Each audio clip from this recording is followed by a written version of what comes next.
नमस्कार, मैं Asha Bansal, healer, therapist and life coach. तो हम बात कर रहे हैं भगवद गीता की। भगवद गीता के बारे में मैं आपको बता दूं, भगवद गीता भले ही हम मान लें, लेकिन इसका संबंध किसी संप्रदाय, धर्म, वर्ग से बिल्कुल नहीं है। इसका संबंध सिर्फ मानव मात्र से है कि इंसान को हमें संसार में आकर व्यवहार क्या करना चाहिए। तो आज हम डिस्कस करेंगे अध्याय 2 के 32 श्लोक को, जिसमें कि अर्जुन, अध्याय 1 में अर्जुन ने बार बार यही पूछा है कि प्रभु, मैं इतने सारे लोगों को मारूंगा और क्या ये सही है?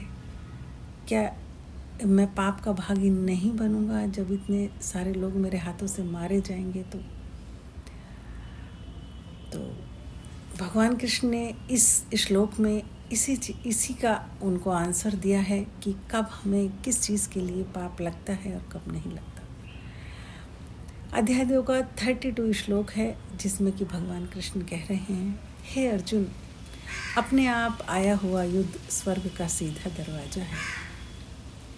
हे अर्जुन, अपने आप आया हुआ युद्ध स्वर्ग का सीधा दरवाजा है और ऐसा युद्ध भाग्यशालियों को ही प्राप्त होता है।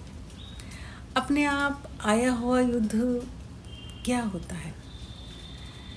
देखिए, पांडव बिल्कुल युद्ध नहीं चाहते थे, वो शांति चाहते थे, उनके साथ अन्याय हो रहा था, फिर भी दुर्योधन यानी कौरव युद्ध चाहते थे और अन्याय कर रहे थे, फिर भी वो नहीं चाहते थे। अपने आप युद्ध आ रहा था पांडवों के पास, किसी इंसान की गलती ना हो, फिर भी कोई उस पर हमला करे तो ये अपने आप आया हुआ समय है, अपने आप आया हुआ युद्ध है, उसमें उसकी कोई कमी नहीं। तो इसी तरीके से भगवान कृष्ण ने कहा है कि अपने आप आया हुआ युद्ध, जब कोई घटना अपने आप आए, आप उसमें कुछ नहीं कर रहे, तो वह स्वर्ग का सीधा दरवाजा है। और उस युद्ध से अपने बचाव में अगर आपके द्वारा किसी से हानि भी हो जाए तो ये स्वर्ग का सीधा दरवाज़ा, आप इसको समझना, यानी आपको कोई पाप नहीं लगेगा इस चीज़ का, और ऐसा युद्ध भाग्यशालियों को ही प्राप्त होगा। एग्जाम्पल के तौर पर आपने देखा होगा, जब कोई किसी पर हमला कर देता है और उसकी इंटेंशन गलत नहीं होती और अपना ही बचाव करते करते अगर उस इंसान से कुछ हानि हो जाए तो कानून में मजिस्ट्रेट भी उसको माफ़ कर देता है। क्यों? क्योंकि उसकी इंटेंशन किसी को चोट पहुंचाने की बिल्कुल भी नहीं थी और सिर्फ बचने की थी। और बचाव में जो उसने क्योंकि अगर एक इंसान किसी पे हमला कर रहा है, अगर वो नहीं करेगा, बचने का प्रयास नहीं करेगा, तो वो उसको मार देगा। अपनी जान सभी को प्यारी है और अपनी जान की रक्षा करने का हमको अधिकार है। तो कानून में भी उसके लिए काफ़ी रियायतें हैं, माफ़ी है। तो इसी श्लोक का मतलब यही है, और ईश्वर के यहाँ भी उसके लिए माफ़ी है कि जब अपने आप आया हुआ युद्ध स्वर्ग का सीधा दरवाजा है और ऐसा युद्ध भाग्यशालियों को ही प्राप्त होता है।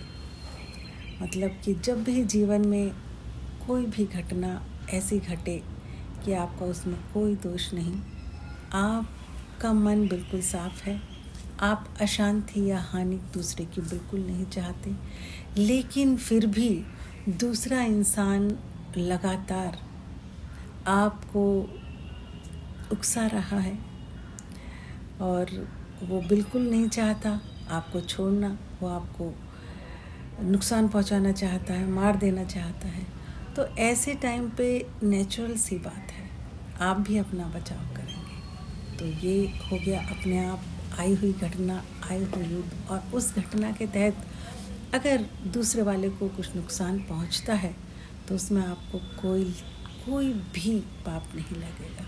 इसमें पाप वाली कोई बात नहीं। भगवान कृष्ण ने अर्जुन को यही साफ साफ समझाया है कब किसी चीज़ का हमें पाप लगता है और कब हमें पाप नहीं लगता। Thank you.